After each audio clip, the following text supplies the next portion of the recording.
Պարոն Մնացականյան, երեկվանից անձրևների պատճառով Երևանը կարծես հեղեղումների գոտում գտնված լինի, մեքենաներ են ջրասույզ եղել եւ փակվել են խողովակատարերը։ Ինչով է պայմանավորված այս ամենը։ Արդյոք մեր քաղաքը Երևանը պատրաստ չէ անձրևներին, ձյանը,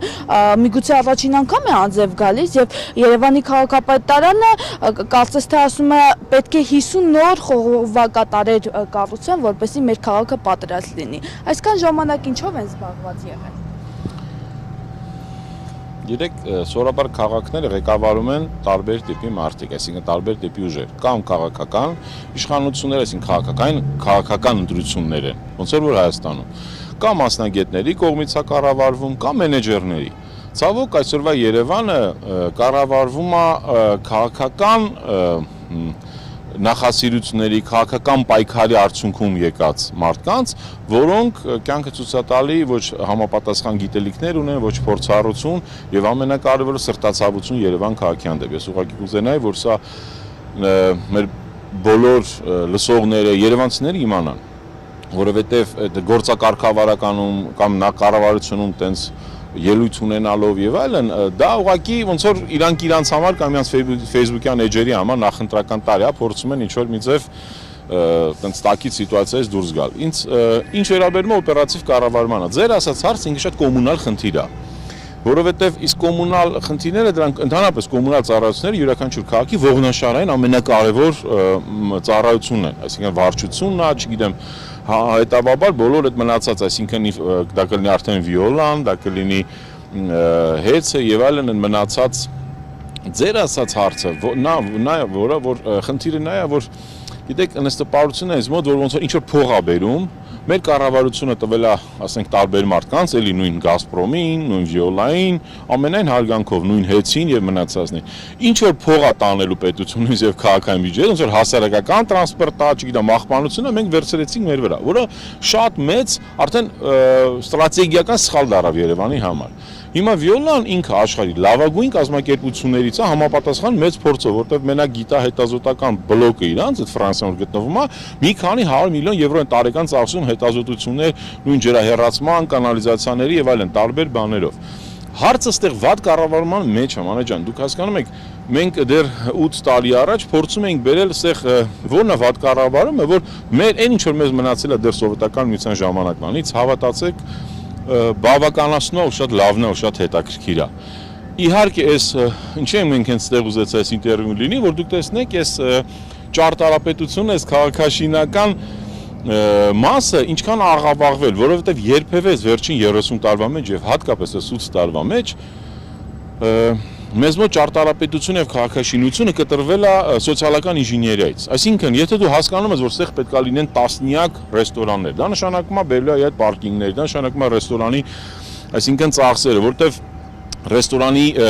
խնդիրները, որտեվ ոնց բացատրեմ, օրինակ ռեստորանը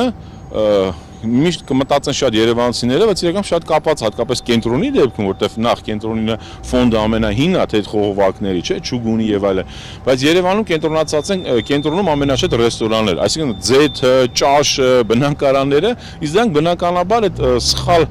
կազմակերպում նեղացնում է, չէ, մեր ասենք տրամագիծը ծիծաղալու բան, նույն ամենաշատ մեքենայի մոյկաներն են, որ համոզված են նույն քաղաքապետարանը տիրություն չի անում այդ մոյկաների սլիվերը կանալ որտեղ գնում է ավազ եւ ամբողջ։ Ես ընդհանրապես մի երկու օրինակ կարանք ասենք մի 10 րոպեվա մեջ մի քանի տարբեր օրինակներ բերել։ Այսինքն քաղաքապետան ոչ թե պետք է ընդհանրապես դիսպեչերականների եւ մակարդակի կամ կառավարության նիստի այդ հարցը բարձրաձայնի, այլ 24 ժամվա ռեժիմով զբաղվի այդ խնդրով։ Նայեք, ես բերեցի տան ճաշի լցնելու, որ Երևանում կանայք լցնում են, միջև ռեստորանի այդ ձեթը խառնելը, որտեղ նորմալ սա զարգացած երկրներում անգամ այդ ձեթը հատուկ գալիս են կազմակերպել իբր թե Երևանում էլ է տենց, բայց մենք բոլորս հասկանում ենք, որ դա տենց է։ Այսինքն մեզ հասել է լավ Երևան 90-ականներին, մեզ հասել է գրագետ կանալիզացիայով, հեղատարներով, անձրևանոցներով, ուրիշ բան, որ չեն կարողանում գրագետ կառավարեն, այսինքն մայթը մաքրում ավլում է մի ծառայություն քաղաքապետարանի, մայթի բնաբաժակը այլը, փողոցը այլ մարդիկ են ավլում, բակերը այլ մարդիկ են, այգիները այլ մարդիկ են, հասկանում եւ այդ ամբողջի պատճառով ամենակարևորը։ Բերում են օրինակ, մի օրինակ բերեմ։ Բերում են լցնում են այդ հեղատարի մեջ։ Տարբեր քաղաքացիական ակտիվիստներ տարբեր առիթներով մենք էլ ցույց ենք տվել, կեսը ավազ, այսինքն ավազը հողը լցնում են, անձրև եկավ, ինքը արդեն պրեսա։ Չեմ ասում այս ծառերի տերևները, որ կենտրոնում չգիտեմ այդքան ի տարբերություն այլ տեղերի պլատան կա, որը ի տարբերություն մնացած ծառերի արա 6-7 ամիս տերևաթափ, ինքը մեծ ծառ է, ծանր տերևներ են, եւ այդ ամբողջը չես կարա թողես մի օրինակ վիոլայի վրա։ Այդտեղ գրագետ պետքա քո կոմունալ ծառայությունները աշխատեն, բայց ես հիմա չգիտեմ, Երևան քաղաքի կոմունալի պետնով է հիմա կամ աջան։ Հեղեղատարերը բարբերաբար պետք է մաքրվեն եւ Պարտադիր է մաքրվել, բայց նախ միջև այդ պետքա չկեղտոտել, որ մաքրվի։ Դա է ավելի կարևորը։ Պնդում են, որ քարերը հողն են պատճառը դարձել, որ հեղեղատարերը անդադ խցանում են։ Պատճառը ես կարամ միանշանակ ասեմ, քանի որ քաղաքային պլանավորումով ես հիմա զբաղվում, բայց նաև փորձառությունն եմ աշխատելու քաղաքապետարանում, ես ձեզ ասեմ։ Հիմնական պատճառը, որ մեր կոմունալ ծառայությունները, քաղաքապետարանների, քաղաքապետարանների իրենց գործով զբաղված չեն։ Եվ նախ քիչ են աշխատակիցներ, երկրորդը պատասխանատվությունների անց այդ պաշտոն անձնագիրը, չգիտեմ, այնքան մի քիչ սենց է գրված, որ այդ մարդիկ լավ չեն հասկանում ինչով պետք է։ Կոմունալի աշխատողը գնում է տենում է ուրիշի բակում, մեկը գարաժի մի պատավել քար դնի գնան ակտ գրեն կամ բան, այսինքն, բայց այդ մարդիկ էլ մասնագետ չեն։ Օրինակ ես չգիտեմ, կենտրոնի թաղապետանում կլինի այլ վարչական քաղաքապետարան, ովքեր են կոմունալի աշխատողներ, ովքեր են ղեկավարները։ Այսինքն Երևանի ամենակարևոր վարչության պետերը վերցնենք կոմունալը, վերցնենք տրանսպորտը, չգիտեմ, տարբեր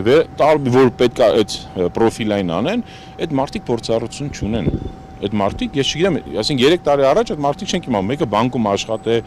մեկը, չգիտեմ, մեկի ինգերն է եղել, մեկի կուրսեցին է եղել։ Տենց եկի հանկարծակի ոնց որ են բարեկարգման վարչության պետք կար։ Հերնանից այդ սաղ Երևան քաղաքի մայթերի այդ դեմերչանական այդ մեր Ծիծեռնակաբերդի մայրուղին հիմա գնացա ազգային ժողովում ինչ որ տորթա տանում, թե ես ինչով եմ զբաղվում։ Այսինքն ես հույսով եմ շուտով դրանք կվերանան եւ բոլորը պատասխանատվության կանչեն, որտեվ նրանք ապականել են մեզ հասած ֆանտաստիկ, գերագետ կազմակերպած եւ սիրուն Երևան քաղաքը։ Ու մի հատ էլ լեզուները 7 կիլոմետր է։ Գյուղացին գիտի, որ պիտի անի, գյուղապետը գիտի, որ դա պիտի անի, որպեսզի գյուղը չհայտնվի ծանր վիճակում, այսինքն Երևանյան իշխանությունը չի հասկանում։ Միշտ Հայաստանի Հանրապետության թե խորհրդային ժամանակներում, թե դրանից առաջ եւ թե հիմա տարբերվել է, այսինքն գյուղը միշտ եղել է համայնք։ Երևանի ամենամեծ խնդիրը, որ Երևանը չի դառնում համայնք, հասկանում եք, այսինքն անգամ վարչական շրջանները չեն դառնում։ Որ դու ասում ես օրինակ կենտրոն վարչական շրջան, դա մի քիչ ավելի մոտ քաղաքի, չասեմ, ես մի օրինակ եմ էլի բերում։ Կարաս մարդաբանական բերես, կարաս սոցիոլոգիական բերես, քաղաքաշինական կամ ֆինանսական առումներով բերես, բայց ինձ համար Երևանը դա թաղերն են։ Այսինքն կենտրոնը ինքը իրարից շատ տարբեր, հիմա մենք գտնվում ենք Կոնդում, Կոնդից ընդամենը 100 մետր ներքև այս բուլվար թաղամասն է, որ դուք հասկանում եք, չէ՞, ինչքան մեծ անդուն կա այս մարդկանց, եկամուտների, նպատակների, կյանքի ամբողջ ինչքան հասկանում։ Ու սա ընդամենը 100 մետր տարբերությունով։ Հիմա հավատացեք, այդ դա է խնդիրը, որ Երևանի այս վերջին ղեկավարները որևէ մեկը իրեն համայնքի մաս չի կազմում։ Այսինքն չգիտենք ով են թաղապետերը, ով են քաղաքապետը, ով են տեղականները, այսինքն այս մարդիկ պաշտոնից նշանակվեցին ու գնացին այս մարդիկ։ Հետո մեկը դա կորավ, մեկը դարավ, չգիտեմ, դեպուտատ, մեկը գնաց Ամերիկա, մեկը եսիմ ինչ։ Այսինքն պատասխանատվություն չունեն, որտեվ իրանք չեն սնվում, հասկանում եք, իրանք ռեալ կապ չունեն այս ժողովրդի հետ։ Այս որ մենք տեսնում ենք, ես չեմ ուզում շատ քաղաքականացնել մեր մասնագիտական բանը, հա։ Բայց օրինակ այս ուրախ ավտոբուս բան, այս ամբողջի նպատակը ո՞րն է, օրինակ ուզում են ցույց տան, օրինակ ժողովրդից ծոցից են շփվեն, բայց դա տենց չի, ես հավատացնում եմ, որովհետև ամենակարճ օրինակը Երևանի քաղաքապետը ղեկավարում է եւ տնօրինում է կամ համակարգում է 10 անգամ ավելի շատ գույք, մարդկային ռեսուրս, ֆինանսներ, կարևորություն, քան 5 նախարար իրար հետ վերցրած։ Բայց երբևէ մեկը տեսել է Երևանի քաղաքապետարան ազգային ժողովի օրինակ հարց ու պատասխանի, չէ։ Հասկանում եք, իրանք շփվում են իրանց հարմար ինչ որ տենց ձևական ֆորմատներով, պարոն մեծարգո, պարոն վարչապետ, հեսա նորագյուղը սենց, յանի սաղ թամամ են դզել են, կարգի են բերել, հաջողություններ են, անցնում են մյուս պրոյեկտը։ Յանի աջապնյակ արել են մի հատ են անդեից ասում է շրջանաձև կանենք մետրոն եւ այլն։ Բայց որ ասում եք անձրևներ ինչ է որ առաջ լինում է կամ հիմա 3-4 օր գա։ Նայեք, կա տես ստանդարտ աշխարհում ամեն քաղաք ունի իր պոտենցիալը եւ իր ոնց որ զապասը չափի։ Գիտեն, ասենք, օրինակ, քանի սանտիմետր ջուրը, նկատում եմ ինչքան լավ, քանի օր անձրև կգա, որ դարատ անձրև կգա, որ ժամին կգա, որ սեզոնին կգա։ Երևանը այդ հետազոտությունը չունի։ Դա իրականում պետք է անել նաև այդ բանի հետ, MÇS-ի հետ։ Բնականաբար ոչ իրանք ունեն, ոչ քաղաքապետարան ունի, ոչ տարածքային ունի, ոչ մեկ ունի, ոչ մյուսը։ Ես լսել եմ, ինչ որ քաղաքաշինության կոմիտեն զբաղվում է դրանով, բայց նոր։ Հիմա յուրաքանչյուր քաղաք իր զապաս, օրինակ Դուբայը հասկացել է, օրինակ լավագույն օրինակը, օրինակ կարող վերցնենք Լոնդոնինը կամ Փարիզինը, որ դեռ 150 տարի առաջ շատ գրագետ մոտիկացան, եւ հիմա միջև Լոնդոնում կանալիզացիայով հեղատար են սարքել, որ միջև գործում է։ Նոր են, այսինքն ընդամենը 10 տարի առաջ մի դրա ալտերնատիվ բանն են, ճանապարհն են գծել, բայց ինքը միջև աշխատում է։ Երևանը հասկանալի պատճառներով այդ մեծ հնարավորությունները չի ունեցել, բայց ել եմ ասում, իշնորհիվ խորհրդային ժամանակաշրջանի մասնագետների հետ մեր ինժեներների, կոնստրուկտորների, քաղաքաշի նվիրյալ մարդկանց մենք ունենք, բայց որն է խնդիրը, այսինքն հատկապես Երևանում ինքը ավելի հեշտ է տարբերություն Դուբայի։ Օրինակ Դուբայը ինքը ասել է, ես չեմ անելու այդքան ծախս, թո 10 տարին մեկ անձրև գա, մի քանի շենք բան կնի եւ մի հարուստ կամ կարամ, քան ես ամբողջ Դուբայի տակ կանեմ այդ ցանց։ Իրանք չունեն ընդհանրապես այդ ցանցը։ Դա համար հիշում եք անցած տարի ես Դուբայի վերջին դեպքերը։ Երևանը հաշվի առնելով որ ինքը ռելևանտ չի այնպես գոտում է, որ այդ հարցը բնականություն արդեն լուծել է, դա շատ ման պետք չի անել։ Բայց հիմա եկեք թե նույն վերցնենք հիմա մենք Սայրանի փողոցում կամ ասենք Բաղրամյանից Դեմերչանով, Պրոշյան, Պարոնյանով պիտի իջնի, չէ՞։ Այդ հատվածում նայեք արդեն քանած շենք են տվել։ Այսինքն այդ Պարոնյան, այդ թեքված մասը այդ սկորի 20 հարգանի շենքի թույլտվություն են տվել։ Ինքը շենքը նեղա, բայց հասարակական տարածք այնքան են կառուցապատը, օրինակ եմ ասում, հա, այդ ռեստորանից մի քիչ ներքև։ Իսկ ընդհանրապես տեղ չեն թողի։ Հիմա այդ ջուրը, որ գալիս էր եւ թափում էր կանալ, գնում էր դեպի Ձոր, գնում էր դեպի բան,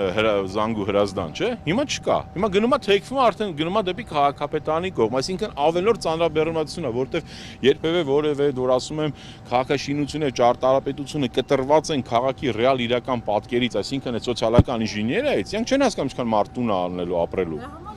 Դրա համար է ջուրը տեղափոխում ես, այսինքն որ իսկ դրա համար որևէ մեկը այս վերջին 8 տարվա մեջ, անկեղծ ասեմ նաև 20 տարվա մեջ պատասխանատվության չի ենթարկվել, որ սխալ է ինչ որ բաներ հաշվի առել։ Այսի նաև շատ մեծ խնդիր է, բայց խնդիրներից ամենակարևորն է։ Այսինքն մենք հասկացանք չունենք մասնագետներ, չունենք կոմպետենցիա, չունենք կամք, չունենք ցանկություն, բայց ունենք մեծաբերան խոսալու հնարավորություն։